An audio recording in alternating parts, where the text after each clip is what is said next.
Bonjour à tous et bienvenue pour cette huitième vidéo du Nuzlocke Challenge. Aujourd'hui, on se sent plutôt bien parce que on a fait une première game avec notre nouveau deck Sigismar et tout s'est bien passé. On a battu une Teja assez facilement. Maintenant, on n'a pas récupéré de deck parce que malheureusement, lorsqu'on bat une Teja, on est censé récupérer un deck Afanas. Mais comme je vous expliquais dans la vidéo précédente, si j'ai déjà un deck Afanas, je peux pas en récupérer un nouveau tant que mon deck Afanas est toujours vivant. Donc voici pour l'instant l'état de notre besace, notre Afanas Nilam et notre Sigismar Anubis avec lequel on va rejouer aujourd'hui. Voilà, je vous remontre très rapidement la decklist avec la petite procuratrice Ordis et les deux ici en plus par rapport à la decklist initiale de notre adversaire pour remplacer ces uniques. Voilà, sans plus tarder, je lance la game. Nous sommes à 4 points de passer en division or. C'est la chance et la malchance qu'on a, c'est qu'on tombe beaucoup contre des joueurs élites. Mais potentiellement c'est plus difficile de gagner contre eux et plus difficile de conserver nos decks. Mais par contre lorsqu'on gagne, on gagne énormément de points. Et donc on était à 9 points pour le prochain rang. Là on est à 4 points pour le prochain rang. Donc très très cool. Et là a priori on joue je pense contre un joueur platine. Et on est parti. Donc avec notre Sigismar à nouveau. On va voir ce que notre adversaire va nous proposer sur cette game. Et ce sera une Syrah. Ok. Ok, hyper intéressant. Donc l'idée, c'est qu'il va falloir mettre de la pression sur cette Syrah. Le Isitok ne va pas servir à grand chose. Le roi grenouille peut être très intéressant. La procuratrice Ordis peut être très intéressante aussi. Il sera premier joueur, donc a priori, le Jack Frost va pas être très utile. Il va pas mettre de gros tons. Je pense que la main, c'est celle-ci. Avec potentiellement Troupière, Roi Grenouille T1, puis Procuratrice Ordis, Troupière T2, puis Procuratrice Ordis, Roi Grenouille T3. Ça nous assure de bonnes choses déjà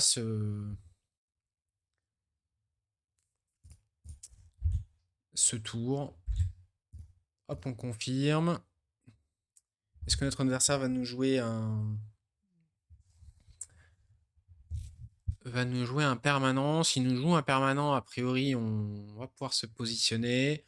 Ok, il nous joue une porteuse intrépide. Ok, donc il joue du rapprovisionnement épuisé, il joue des prototypes qui peuvent sacrifier des permanents, donc ça souvent c'est un peu le signe que notre adversaire hop, va jouer des brouilleurs, donc ce qui n'est pas une très bonne nouvelle. Il va falloir qu'on fasse bien attention à notre CA. Et donc on fait 2-1. On fait 2-1, ça c'est bien.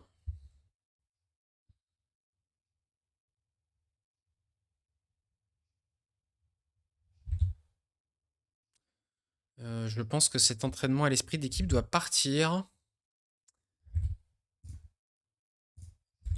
Parce que du coup, comme on va être en difficulté au niveau du CA, il va falloir prendre soin de ce CA.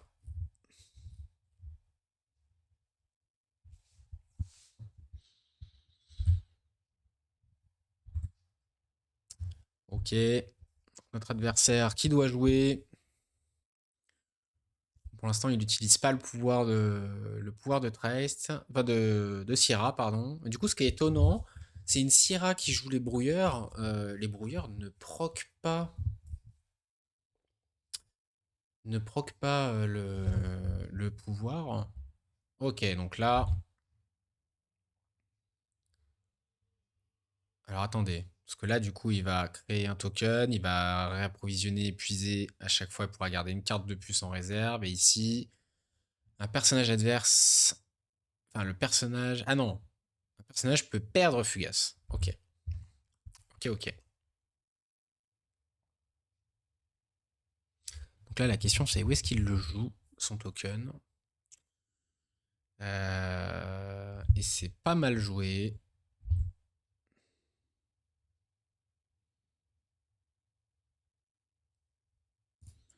Et moi, je pense que je vais juste faire ça.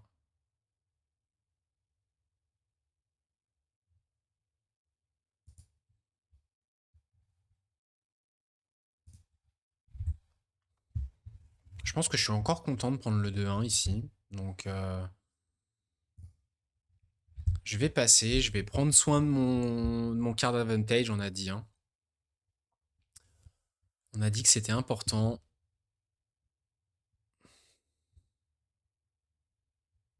Voilà, et là, on a un saut qui peut être intéressant pour jouer ce prototype.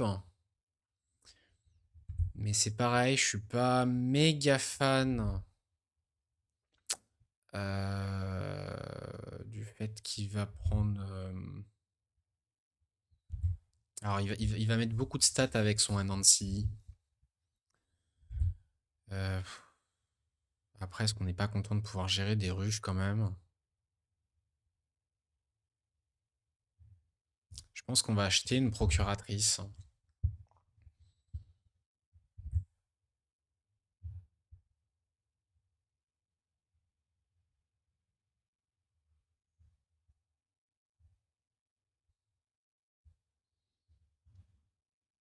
Ok, ravitail épuisé. Bon, nous, on va jouer cette troupière ici.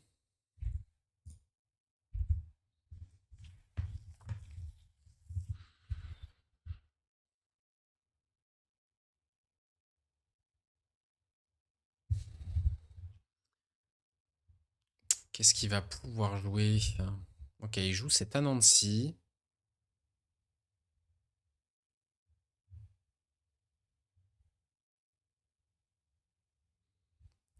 Qu'est-ce qu'il va mettre en réserve?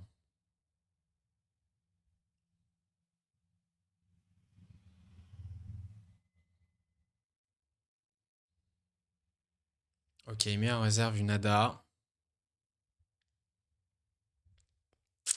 Et du coup, nous, on va se contenter de jouer une procuratrice ici pour faire un partout.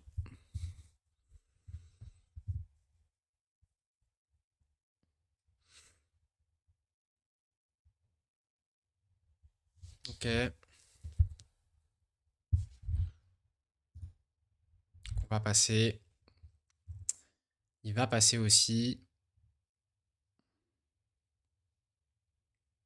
Donc on fait un partout toujours. Donc on a toujours nos deux expéditions d'avance.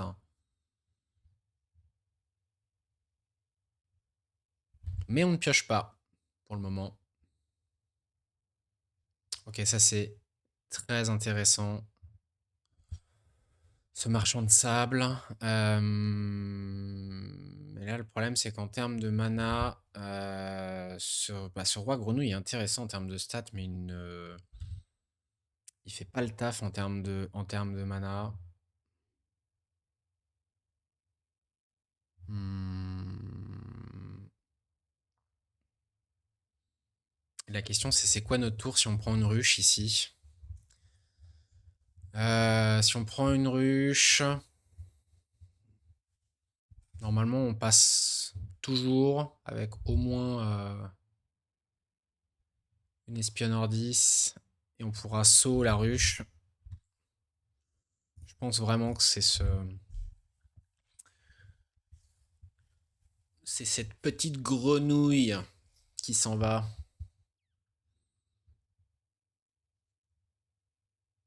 Mais je pense même que sur ruche, on a gagné la game avec ce marchand de sable.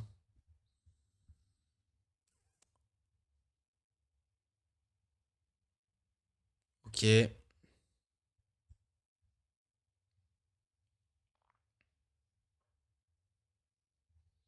Hmm.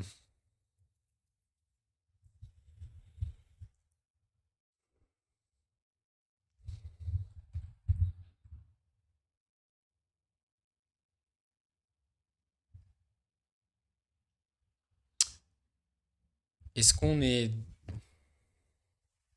Est-ce qu'on est embêté s'il joue sa porteuse? Je ne pense pas.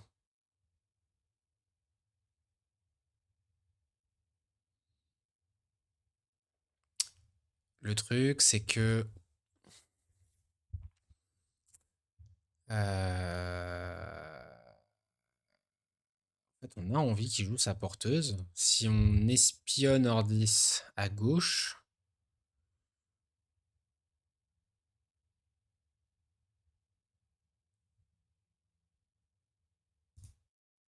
je pense qu'on espionne Ordis à gauche.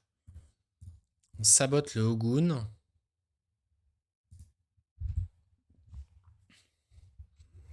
Et après, on voit. On a 3 manas pour faire soit le marchand de sable sur un play pour nous donner la win, soit on assure le coup et on joue juste notre procuratrice. Ou pas d'ailleurs, on peut conserver la procuratrice.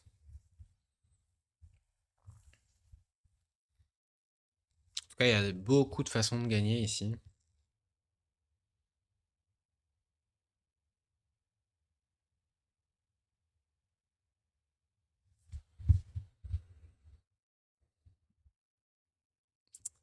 Il y a notre adversaire qui réfléchit, mais a priori, s'il joue la moindre carte de. Ok, bon, ça c'était le pire cas de figure.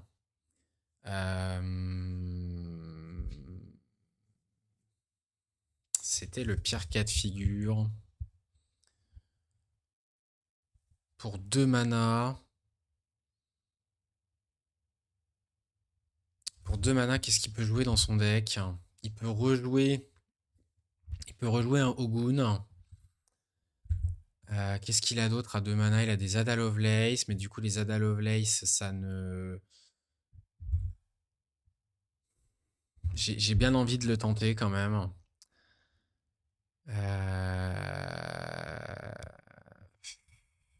Je pense qu'il s'en remet pas. Je vois pas comment il pourrait venir contester 2 en eau avec 2 de mana en axiome.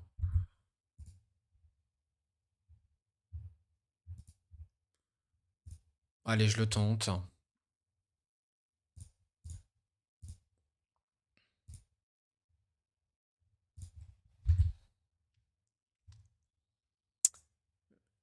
Je le tente et on voit. Il va peut-être être puni, hein. Ah, et la Vaike. Ah, la Vaike qui fait extrêmement mal. Voilà, j'ai tourné autour de plein de cartes et j'ai oublié Vaike. C'est pas bien. C'est pas bien, Kevin. Parce que oui, si vous saviez pas, mon prénom c'est Kevin. Aïe aïe aïe. Coup dur.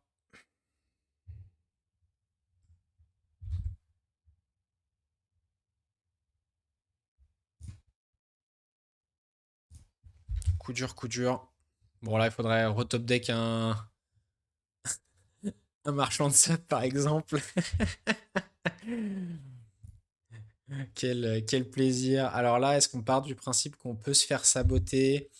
Je pense pas. Les seuls sabotages qu'il y a, alors il peut y avoir la videuse rare. Il peut y avoir le saboteur, mais bon, franchement, s'il y a le saboteur, on s'en fiche. Euh, mais est-ce que le saut va nous servir à quelque chose? On pourrait potentiellement jouer ça, mais s'il nous le joue, en fait, il va se prendre.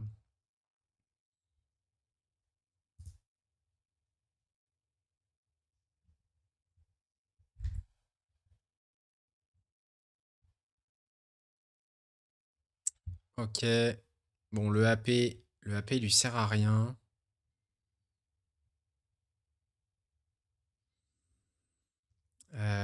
Du coup, on va. On va forcer ici.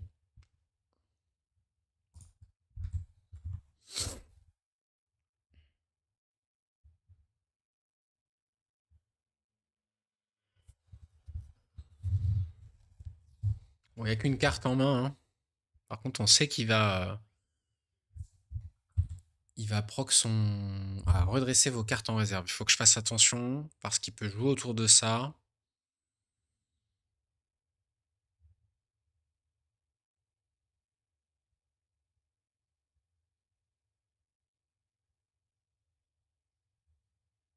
Ok, là pour l'instant je suis devant.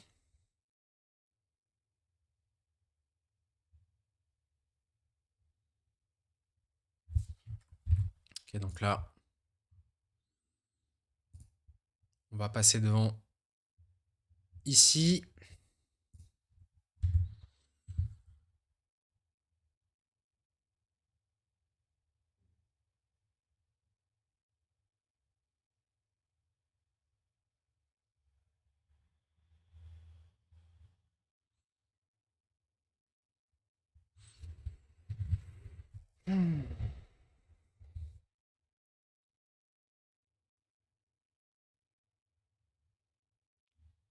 Et là, normalement, il y a trop, hein.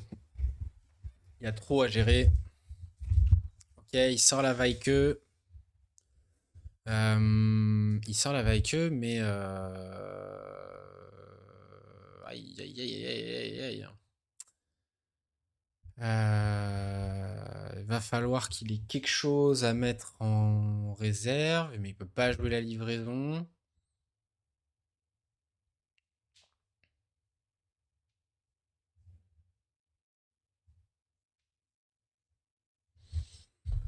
Pour 2 mana, un Ogun peut me mettre à nouveau dans la sauce. Donc il faudrait dans l'idée, c'est le Scarabot qu'il faut viser.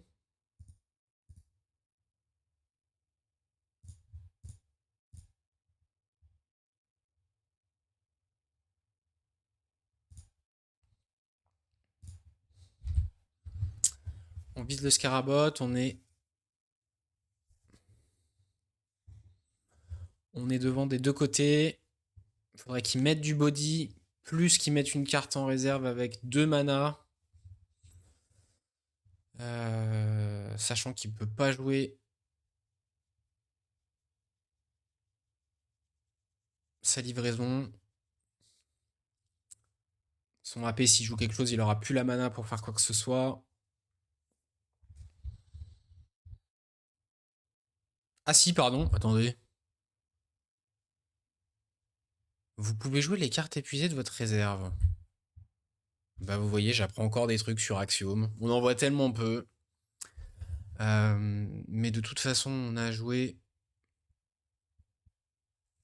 autour pour être devant des deux côtés.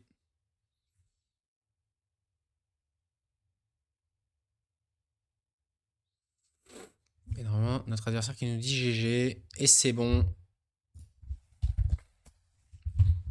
C'est GG. C'est GG. Bon, je pense que je pense que je fais pas mal d'erreurs dans cette game. Let's go. Let's go, ça fait plaisir par contre. On passe donc en Ligue Or sur cette victoire contre Sierra. Ça fait plaisir, ça fait plaisir. Et bah, normalement, on récupère un troisième deck, puisque Sierra, c'est la première fois qu'on la rencontre.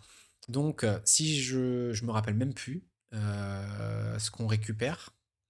Donc, règle Nuzlocke. Et donc, Sierra, on va récupérer une Nevenka. Voilà. Donc, ça va être une game assez fun pour la prochaine game. Donc, je vais aller chercher une decklist Nevenka qui a performé un petit peu sur les top decks du Nuke Championship. Et on a désormais 3 decklists dans notre sac. Et nous sommes gold. Voilà.